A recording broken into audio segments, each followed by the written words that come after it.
कक्षा 10 के सभी छात्रों का लेक्चर 13 में बहुत बहुत स्वागत है।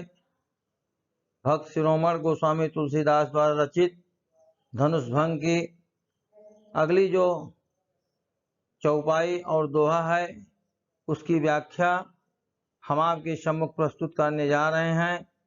आप ध्यानपूर्वक सुनिए और समझिए।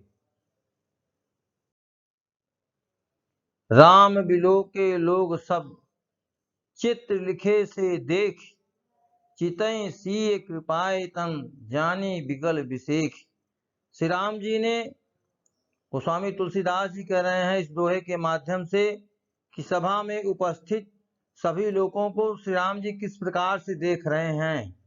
तो राम बिलोके लोग सब, श्री राम जी ने सभी लोगों को चित्र लिखे से देखी। जैसे कोई चित्र लिखा हुआ दिखाई देता है, ऐसे वहां उपस्थित लोगों को चित्र समझ करके श्री राम जी ने देखा।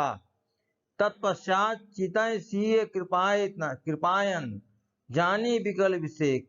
और फिर उसके बाद जब सीता जी की ओर कृपा दृष्टि अपनी डालते हैं तो उन्हें अनुभूत होता है कि सीता जी अत्यधिक आकुल व्याकुल हैं। अब हमें धनुष भंग में बहुत विलंब नहीं करना चाहिए। देखी विपुल विकल वै देही। सीता जी को जब अत्यधिक आकुल व्याकुल देखा, निमिष विहात कल्प समते ही, उस समय सीता जी का एक एक पल एक कल्प के समान व्यतीत हो रहा था। त्रिषित वार बिन जो तनु त्यागा, मुए करे का सुधा तड़ागा। अगर एक प्यासा पानी के बिना अपने प्राणों का त्याग कर देता है तो उसके बाद अमृत का सरोवर उसके पास हो तो उससे उसको क्या लाभ होने वाला है। का वर्षा जब किसी सुखाने, समय चुके पुनि का पछताने। जैसे कृषि के सूख जाने के बाद वर्षा का कोई महत्व नहीं होता है, इसी प्रकार से एक बार जीवन में समय अगर निकल जाता है तो पुनः पश्चाताप करने से कुछ होने वाला नहीं होता है। ऐसा श्री राम जी विचार करते हुए असजीय जान जान की देखिए, ऐसा मानते हुए सीता जी की ओर देखा। प्रभु पुलके लख प्रीति विशेखी।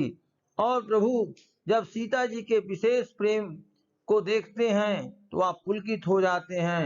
गुरुएं प्रणाम मन ही मन कीना। और अपने गुरु विश्वामित्र जी को मनी मन प्रणाम किया। अति लाघव उठाए लघु धनुलीना। और श्री राम जी ने बड़ी शीघ्रता के साथ धनुष को उठा लिया। धम क्यों दामिनी जिम जब लयऊं। और जैसे श्री राम जी ने धनुष को उठाया, ऐसे चारों सभी 10 दिशाओं में विद्युत चमकने लगती है। पुण्य नभ धन मंडल संभयऊ। और आकाश में धनुष मंडलाकार हो जाता है। लेत चढ़ावत खैचत काढ़े, काहुन लखा देख सब ठाड़े। श्री राम जी ने धनुष को कितनी शीघ्रता से उठाया और अपने हाथ में लिया और उसके ऊपर प्रत्यंचा को चढ़ाया और खींचा। इतनी सारी बातों को काहू न लखा देख सब ठाड़े। वहां पे सब के सब लोग खड़े होकर के देखते रह गए, लेकिन कोई देख नहीं पाया, कोई समझ नहीं पाया। बच्चों, आपको इस पंक्ति से यहाँ पर शिक्षा लेनी चाहिए कि हमें अपने जीवन में अपने उद्देश्य से संबंधित कार्य को इसी शीघ्रता के साथ जैसा राम ने किया वैसे ही करना चाहिए। किसी को देखने का अवसर नहीं देना चाहिए, किसी को दिखा करके कार्य नहीं करना चाहिए। ते क्षण राम मध्य धन तोड़ा। और श्री राम जी ने उसी क्षण धनुष को बीच से तोड़ दिया। भरे भुवन धुन घोर कठोरा।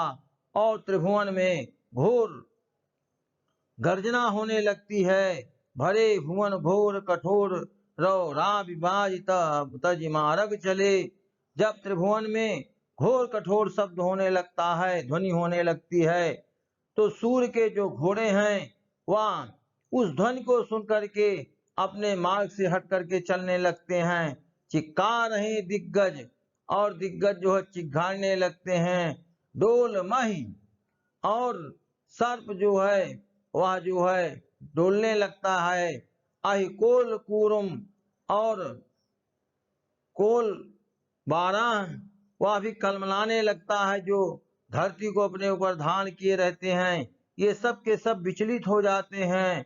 सुर असुर मुनि कर कान दीने, और देवता असुर मुनि आदि सब ने अपने कानों में उंगलियां लगा लिया, हाथ लगा लिया। सकल विकल विचार हैं, और संपूर्ण लोग जो है आकुल व्याकुल होकर के या विचार करने लगते हैं, कितनी बड़ी गर्जना, ऐसी गर्जना क्यों हो रही है, कहाँ से हो रही है। को दंड खंडो राम तुलसी जयत वचन उचार रही। को दंड खंडो राम तुलसी, गोस्वामी तुलसीदास जी कह रहे हैं कि आप लोग जानते नहीं हैं, अरे श्री रामचंद्र जी ने धनुष के 2 टुकड़े कर दिए हैं, इसलिए भगवान प्रभु श्री राम की जय हो, जय हो। धन्यवाद बच्चों। धनुष भंग यहीं पर समाप्त होता है। अगला व्याख्यान हम अगले दिन प्रस्तुत करेंगे। तब तक आप इसको ध्यान पूर्वक पढ़िए और समझिए।